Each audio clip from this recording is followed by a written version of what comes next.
Bien le bonjour, bienvenue sur ce Study With Me, le tout premier de l'année 2024. Pour toi qui ne connaît peut-être pas ce que c'est tout simplement un étudier avec moi spécial dessin. C'est tout con, je pense que nous sommes énormément, des milliers à l'avoir fait et à le faire encore actuellement sur YouTube. C'est tout simplement des sessions où nous filmons, je dis nous parce que je suis pas la seule à faire ce genre de vidéo, où nous filmons tout simplement nos entraînements, nous qui étudions, etc. a pour but soit de filmer et de se motiver à dire je filme, faut que je produise, comme ça les gens ils sont impressionnés alors que d'habitude j'aurais rien fait, c'est un peu mon cas je l'avoue, soit tout simplement d'essayer de motiver les gens derrière l'écran à aussi se prendre en main et à faire des choses qu'ils n'ont pas la motivation de faire. Le coup du je vois quelqu'un faire, ouah c'est trop bien, moi aussi j'ai envie de le faire, et parfois ça procure un sentiment de j'ai envie de faire ce que la personne fait, j'ai envie de faire pareil, qui motive et donc qui entraîne la succession de choses. Ici ça va être que du dessin parce que je dessine, c'est le thème un peu de cette chaîne. Il va peut-être y avoir d'autres choses, ça sera à voir. Mais bien entendu, vous n'êtes pas obligé de faire du dessin. Vous pouvez prendre cette vidéo comme juste un peu à but ludique, soit à but pour vous motiver, soit aussi pour suivre mes entraînements de dessin et peut-être faire pareil si vous faites du dessin, ou mettre au dessin, ou même vous motiver pour tout autre domaine. Je vous laisse avec cette petite introduction. J'ai encore trop parlé. Est-ce que c'est habituel? Totalement.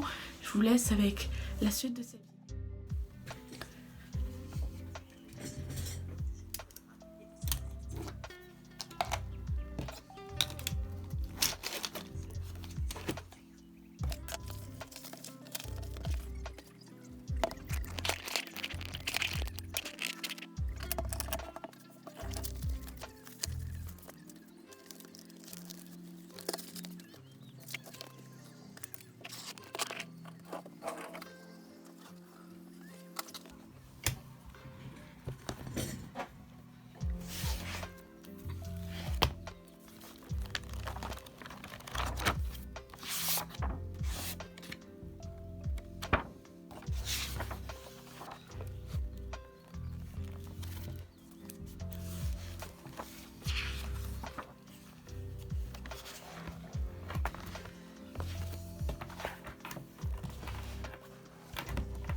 Après ce petit rangement ASMR sans voix off et avec seulement de la musique libre de droit, bien entendu, nous nous retrouvons sur cette voix off pour que je vous explique un petit peu en quoi consistait ma session du jour d'études.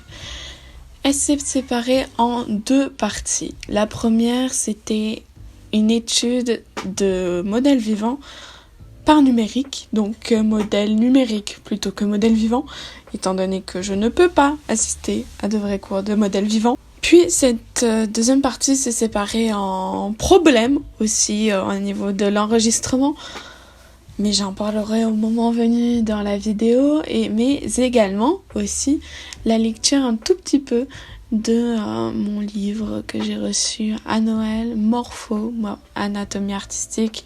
Je pense que si vous êtes un peu dans le monde de l'art, vous en avez forcément entendu parler ou forcément vu quelque part cette fameuse couverture, ce fameux titre de Morpho.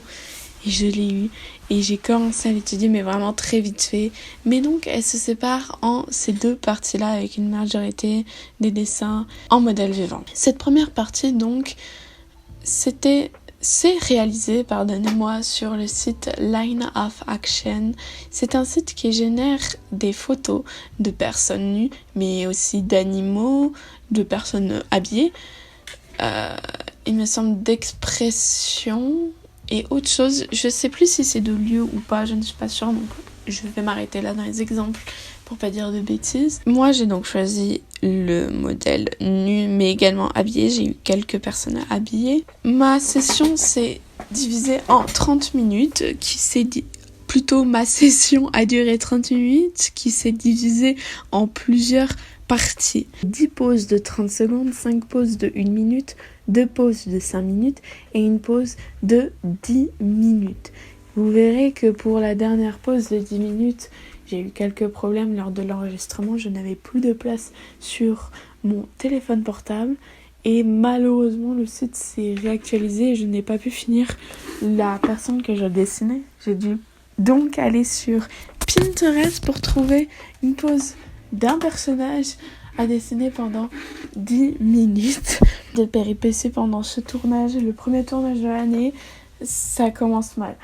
Ces pauses, du coup, de 30 secondes consistaient à prendre l'essence du mouvement, la ligne d'action, celle où quand on voit le croquis, on sait tout de suite qu'est-ce que faisait la personne, même s'il y a très peu de traits. Celle de 1 minute consistait donc à mettre un peu plus de volume. On a 2 fois le temps qu'on avait dans le premier.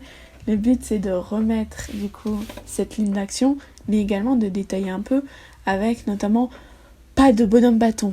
Enfin, plus détaillé qu'un bonhomme bâton. Parce qu'un bonhomme bâton, c'est bien, mais il faut rajouter un peu de muscle à ces petits bâtons qui représentent pour moi les os. Pour les pauses de 5 minutes, ça consistait à pareil, une pause plus longue, donc plus de détails, tout en ayant l'essor et en ayant quand même l'essentiel. Mais en même temps, là, on veut avoir un peu plus de détails sur l'anatomie, peut-être avoir quelques ombres. Il faut qu'il y ait du détail et les muscles apparents. La dernière pause, 10 minutes, c'est là où on va réunir tous les points précédents, mais on va essayer de perfectionner tout ça pour essayer d'être au plus proche et au plus vrai. Cette session, en fait, cet exercice, ça permet à plusieurs choses.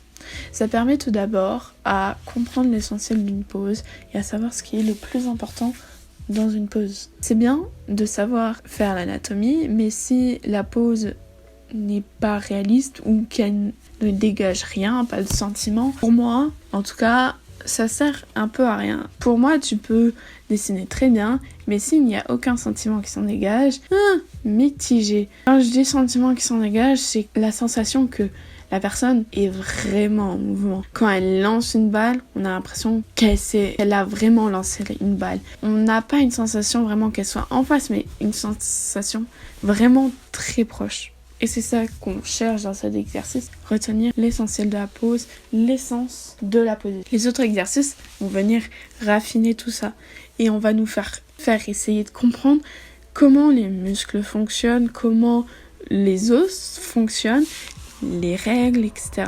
Plus on pratique, plus on constate que y a certaines choses qui correspondent, etc. Par exemple, pour ma pause de 10 minutes, j'ai constaté, en levant mon bras en l'air pour voir si j'étais bon, que la pliure de mon coude arrivait pile poil au niveau de mes oreilles. Donc, j'ai pu corriger mon dessin et repositionner correctement.